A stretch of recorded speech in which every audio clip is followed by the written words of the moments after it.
Brazilian, right? Kelazuhr. And maybe he's Dutch at this point, we're not sure. And in the top right, it is the one and only Korean guy named with M and A and R and U in his name. Yes, it's Maru. Is that the bacon? I love man. Pig has probably the best emotes. The great emote. Flying bacon. I only have this one. There you go. Thank you so much again, guys. And of course, thank you so much to Pig as well.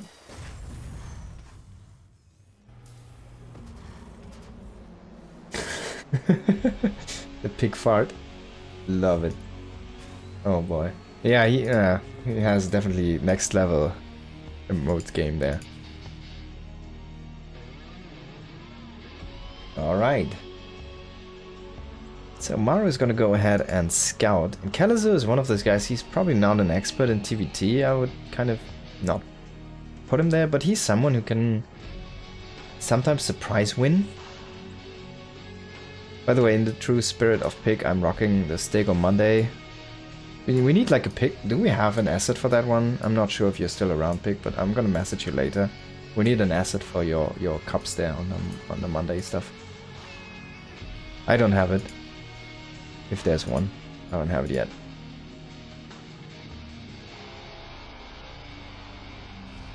Now let's see how Maru wants to play this one. I already kind of know how Kelazuhr wants to play this. It's gonna be aggressive. He's playing it one base for now. And Maru is just gonna do that good old Reaper expand, but without the Reaper, right? He's just making a... Well, actually has a Reaper, excuse me. Pardon my French. He's gonna play the Reaper expand. He's gonna throw down another Marine after this to try and be safe against those Reaper pokes. Kelazuhr is someone who got famous with Reapers when Reapers were still kind of broken and the Beyond thing to do. And everybody was doing it. Kelazuhr was also one of those guys who just hit his stride with that kind of strategy, and that's where he exploded. Where he really broke out and made a lot of deep tournament runs. And he acquired a lot of skill for himself in these later macro games as well, and in technical pushes and stuff like that. Very good micro, very aggressive, and a little bit chaotic player here, Kelazuhr. And yeah, Maru is someone who does not really need an introduction, does he? The 700-time GSL champion. And in the true Home Story Cup spirit, we did apparently have a lot of lags. Internet issues. It happens so frequently in Krefeld. There's not much to be done about. I think they bought, like, while I was there, most of the time they swapped. They had 3 providers, and they kept on swapping, because all 3 of them were going to Bullcorn and couldn't provide actually stable connections. It was so crazy.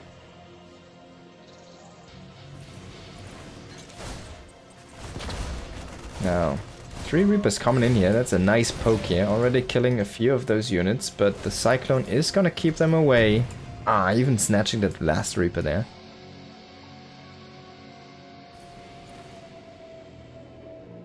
But Maru is gonna hold, and that's all what it's all about. Italians are not gonna make their way in. The Reaper threat has kind of been thwarted at this point. Cyclone is gonna be fine. I think he still had that 1 Reaper, right? So yeah, oh, he's gonna lose it now. That's some nice rotation here by Kelazuhr. Catching that Reaper. And yeah, he's just gonna go away. On the other side, Command Center is up and running here. To have a Raven out now as well. Oh, one of the Hellions did get picked off here by the Cyclone. And both players, of course, going into that Raven heavy style. In the early game, I'm expecting 2 to 3. Sometimes you see more, but that would be already interesting. Standard would be around 2 or 3. And of course the interference matrix, which is so important in this matchup. It's kind of weird to see. You don't see it that much in other matchups. Even though it's actually a strong spell, you can use it in pushes against Zerg on Queens, for example. You can use it in pushes against Protoss, against a Colossus, for example. or against immortal defenses. There are uses for it, but it just doesn't feel as strong as it is in this matchup, and it feels kind of needed, right? Just breaking that tank line, tank defense, it's so crucial. It's such a big deal.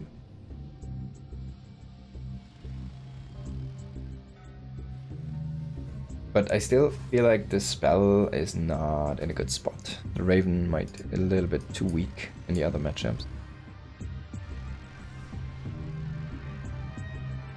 But that's just a side note. We do see a first move out here from Maru now, after he got a little bit poked by Kelazuhr there in the early game. And Kelazuhr is trying to meet that in the middle, trying to make him siege up.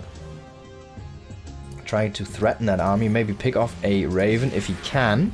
You're already putting on some damage, see? If you can snipe that one Raven, that would be a great deal, actually. I like this kind of... That's a very good move. It's a very tactically brilliant move from him to try and force the siege up out so far away from his actual bases, so he's not really in threat of losing anything. And he could just go ahead and trade. And Maru, that's not what he wants. He wants to threaten a position. He wants to engage into damage onto the economy. Maybe onto the production. He wants to just siege up somewhere where he can get some free damage, basically. The Dorito Dust is a super nice spell in principle, but it's super unreliable in practice. That's one as well. It's a cool idea, but it's just so tough to utilize. It sometimes can be cool, it pushes against... I feel like against Protoss it works the strongest. If you get a good one on Zealots or something, on a big clump, you can really shred those.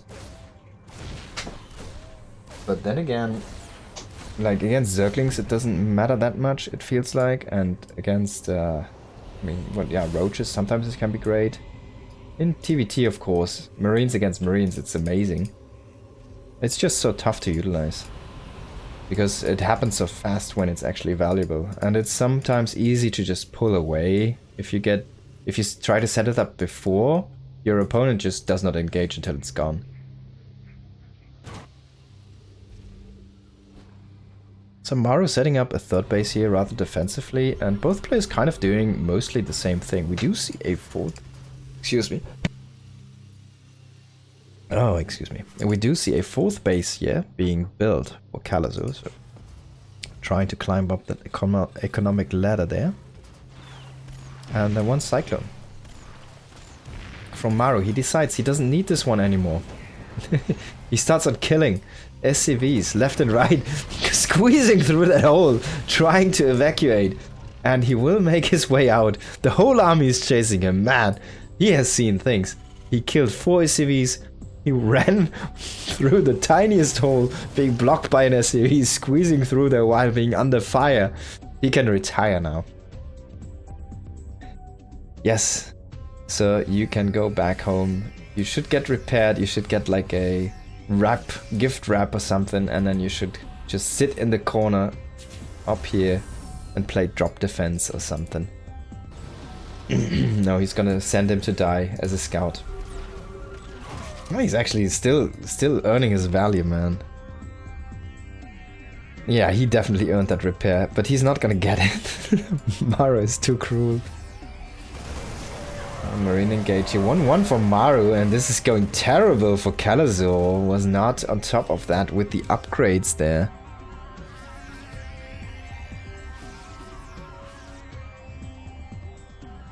At least he has earned a name. If anyone has a great idea for a name, please feel free to name this guy. But he might not be long for this world though. He's gonna run into a sieged up tank in 3, 2, 1. May he rest in peace. See, even the internet provider didn't like this apparently. A big lag spike did just happen when that Cyclone had to depart from this map. Now Kelazuhr only utilizing Medivacs and Marines, his mobile part of the army, and the tanks are just kind of spread out, sieged up, but that's not really how you want to siege them, because then those Ravens come in with the interference matrix and just poke them. Oh boy, all of the tanks are disabled now. 1-1 is finished, but most of the Marines are on top here. So many tanks do die. Let's have a look at the counterattack though. It looks good for Maru, man. He looks strong. There's no anchor point with this attack, and on the other side, I mean, Kelazuhr does defend, but there's no anchor for this army here. There's no tanks with this, so he can't really hold a position. And now just he will get overwhelmed by Marines. That was a great push by Maru. So in the end, it all comes down to trades. No big economic damage was dealt on either side. It didn't really matter that much. I mean, yeah, he killed like, what, 8 SCVs to 2 or something like that, but they're both sitting at about 80 SCVs. No bases was killed. The tank count, that's the big difference. That's the big deal breaker here. 5 tanks to 0. Let's have a look. It's 11 to 4 right now. I think Maru can just overwhelm at this point. He's looking at such a supply lead. He also traded more Marines. And Kelazuhr is scrambling to get a defense, but I don't think it's gonna happen. He still has those Raven, Maru does. And yeah, Kelazuhr is just gonna GG. Maru is gonna take the first game. Maru looking incredibly good. Yeah, and if it wasn't for that Cyclone, man, the one Cyclone, I mean, the game ended like a minute afterwards. He could have stayed alive. The hero Cyclone. I mean, he was there from the early game, right? He defended the initial Reaper poke in. He had like 3 Reaper kills or something, or 2 at least, and then he had 9 kills or something. He was a true hero. Next map is going to be King's Cove.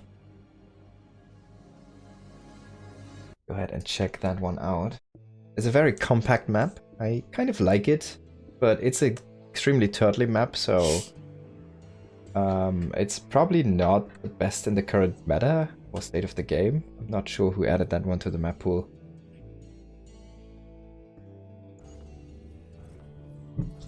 Cyclone, we salute. Okay, so, but we have the pleasure of seeing this map again and how the modern Legacy of the Void is operate in it. Top left, it is Kelazuhr. Bottom right, it is Maru.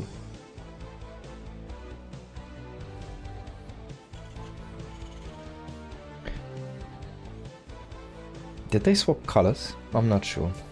I don't care. I feel the Maru was blue earlier. I don't know.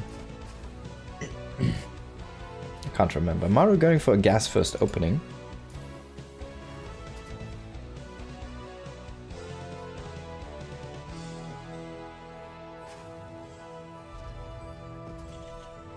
So possibly going for a very tacked out early game poke. He's someone who really enjoys double Cyclone drop, for example. But now it's tough to realize because the Cyclone has to build on a reactor again. Sorry, on a tech lab again, of course. So probably we're looking at something like a 4 Marine, 1 Cyclone drop, or maybe even something different. This is interesting though. Scouting for proxies apparently here. So Kelazuhr still has that reputation. Proxies are something that this man does not shy away from. Let's see. He's going into the Reaper first, so the factory will be not the quickest factory you can basically get.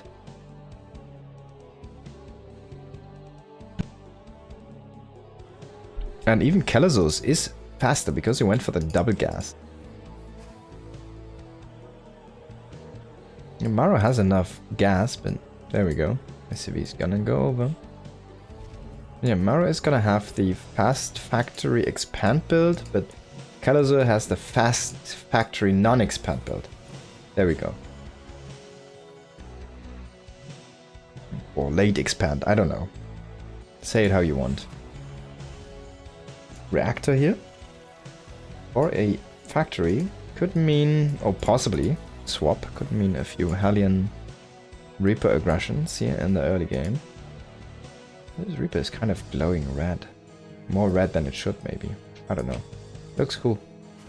He's gonna work on this SCV here, and he should... he could have committed for it, but he would have probably lost that Reaper.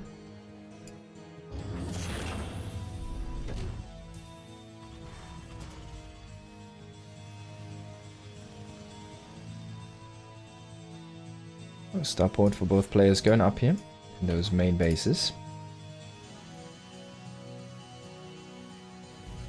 A very slow opening to the game. No big poke coming in here.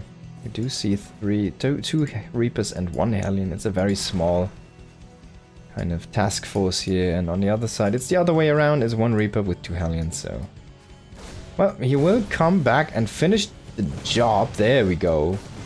Reaper does get the kill. I'm not sure if it's the one from earlier, but he might get roasted for it. Or he might actually get roasted for it. Yeah. Maru's got to keep chasing, apparently. A grenade to try and save the Reaper. There are jump up spots, I'm pretty sure, but maybe not. Well, Reaper's gonna die. Now this doesn't look good for Kelazuhr. He has a tank though. Should be good. He's just gonna siege it. Siege it. Siege it. No. He's not even. But yeah, oh no, he's gonna load it into a medevac. The medevac though should find this army, and yeah, if he just drops the tank here, you cannot proceed as Maru. Tank is kind of just unkillable. And if it draws enough fire there from the Hellions, you can clear it out with the Marines inside the drop. But the drop also does not commit across the map, so it has to stay home for quite a while here. The timing is already off on this one, and there will be a Raven out. And maybe a Cyclone. Oh, there will be even 2 Ravens out, excuse me. What is Maru playing here though? He has a lot of Hellions actually. There's more than you usually see. 6 Hellions is quite a little bit different. He might be going into mech, I'm not sure. He's still making single-filed Marines. The drop is commencing now. We do have that vision finally working here for Maru. Is he gonna throw down a... Oh, he has the Matrix in like 1 second here. Is he gonna throw down a turret? I was gonna ask, but he doesn't. Speed Banshees. Ooh. I like it. Now Maru did stop Hellion production and went into just Marine production, and he's gonna utilize his excess minerals to throw down extra barracks. Now at the same time we do see the Engager in the middle here chasing that medevac, but enough units from Kelazuhr reinforcing to making this an ugly trade here. Losing Ravens on both sides and a lot of good things. Oh, no Ravens, sorry. Technical units on both sides here. And Maru definitely not happy with that Raven going down. Couple of tanks. Reinforcing. Yeah, Speed Banshee is gonna be cool. I love this addition. There is no Vikings gonna be out, so... excuse me, there's gonna be Vikings out, so this might be a little bit difficult to find damage, but... I mean, are you really committing to turrets this early in the game? The Reaper. The Reaper seeing things. Now, did he see that Banshee thing, though? I don't think, no. He's actually making more Banshees. Yeah, of course, he's going for speed, but... he's making a lot of Banshees.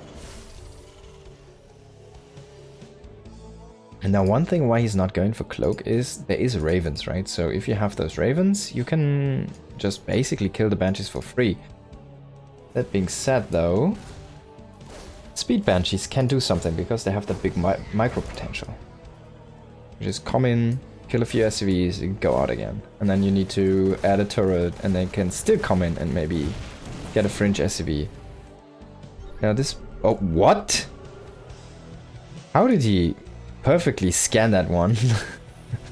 I think he must have seen it with the Hellion. I didn't pay enough attention, but I think he saw it with the Hellion go across the map, so he's like, alright, you should be about here.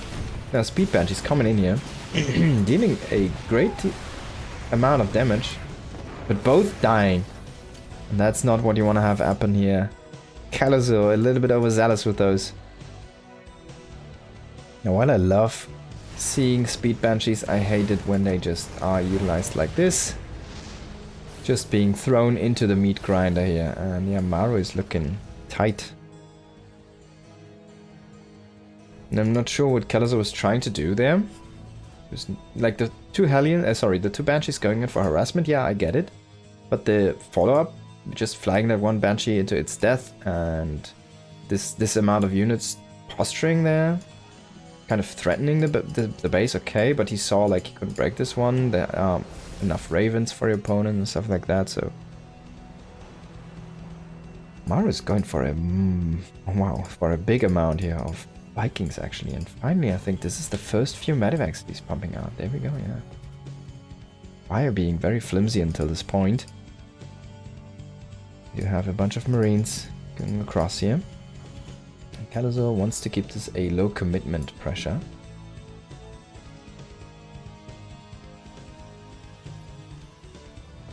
Both players going for the armory at some nice times, even a little bit early here for Kelazuhr. Maru is +1, or sorry, +2 if both players are on point on clicking. That is going to be a tiny bit later, but it shouldn't matter that much.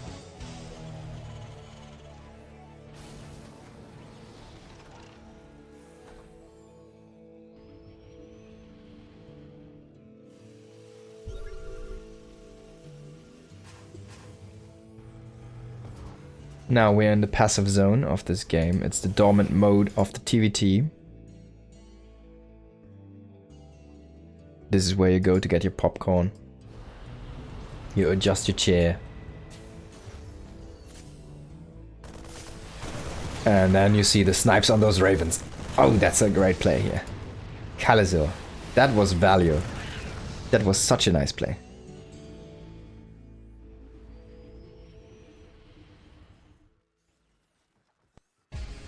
Now he's pushing out, he's gonna take his 4th base here. He does have the command set about to finish up, and he's quite far ahead in that regard. Now what does Maru have? Let's have a look at the unit count. He does have 2 less tanks actually. He does have that 6 Viking count. That's basically his advantage. He has the air superiority, so if he ever decides to make any of those, he will have a good time in breaking siege lines. Even though he just lost the ravens. I mean, that was really a game changer here for Kelazuhr. Now he needs to be careful though, he could get sandwiched. And in fact, that is what's gonna happen here. Maru is gonna sandwich, but maybe it's too many tanks. Still though, those liberators, they're about to come. They're about to get here. I guess I spoke a little bit too soon, but yeah, they're about to pop out. They're about to join that. And yeah, Kelazuhr needs to get back. Felt like a good opportunity for Maru, but in the end, I guess the tank count was just a little bit too high there for Kelazuhr, and he focused on one side and then on the other side, so Maru couldn't like keep on pushing his flank advantage basically to spread out the damage. Now, can he keep pushing his air advantage though? There is no anti-air on range, there is no Viking, no literal Viking. This is gonna be difficult. Kelazuhr needs to sacrifice Marines to snipe these, or he will lose ground. And he will start losing medivacs if, yeah, Maru pokes on. Now he goes in, but tanks are sieged. And there's more and more liberators coming in. If Maru executes this correctly, he should just win the game here, I think. He still has that 1 liberator, still poking again against those tanks, picking another 2 of those tanks apart here. 2-2 finishing for both parties, basically at the same time. Now, liberators have been killed, but reinforcing liberators are already on the way here. They are inbound, they're about to arrive. ETA, 1 minute. And they're gonna be here, they're gonna push back those tank lines more and more into... Up that ramp, basically, and exposing this 4th base here. Now a big marine fight, and tanks sieging up behind for Kelazuhr, not for Maru, so an advantage Kelazuhr. Always need to be careful in these marine fights. 3-3 is clicked for both players, so Kelazuhr is not crumbling under the pressure, but he is still losing these tanks. No air fight, no staying power in the air. These liberators, man. They're basically the game breaker here. Look at that. He's killing so many tanks. Let's have a quick look at the tanks lost. It's 10-3. It's crazy. It's incredible. Everything at once. This liberator is looking at 10 kills here, killing all of these SCVs. 1 Viking finally trying to snipe the liberators, but at this point, is it already too much? Maru deciding it's time. Let's pull the Marines, clear out the last tanks. He does not overwhelm the full army, but he still has enough He certainly has enough to win this game here. Oh, those Marines, man. And he's starting to snipe those Vikings even with the Marines now. He did lose all of his own Vikings, but he still has his Liberators. Where are they though? Oh, they're actually here. I guess he had them. They did do some economic damage, but now, I mean, now he's kind of making so many Vikings, he doesn't have any medivacs anymore. And every stim hurts. He has 2 medivacs out of juice. This base is gonna die, and Vitality, or Vitamin, Maru, is gonna take the series here. 2-0. Break the little guy. Kelazuhr there. Playing for Team Liquid, I think, still, right? Yeah, Kelazuhr's still Liquid boy, isn't he? Or did he actually get fired? I'm not sure. I actually have to check that one.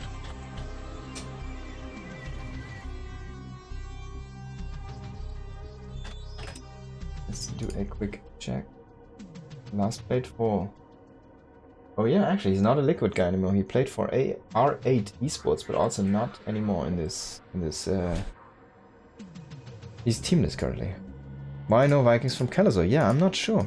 It was definitely his mistake, his big one. The one that cost him the game in the end.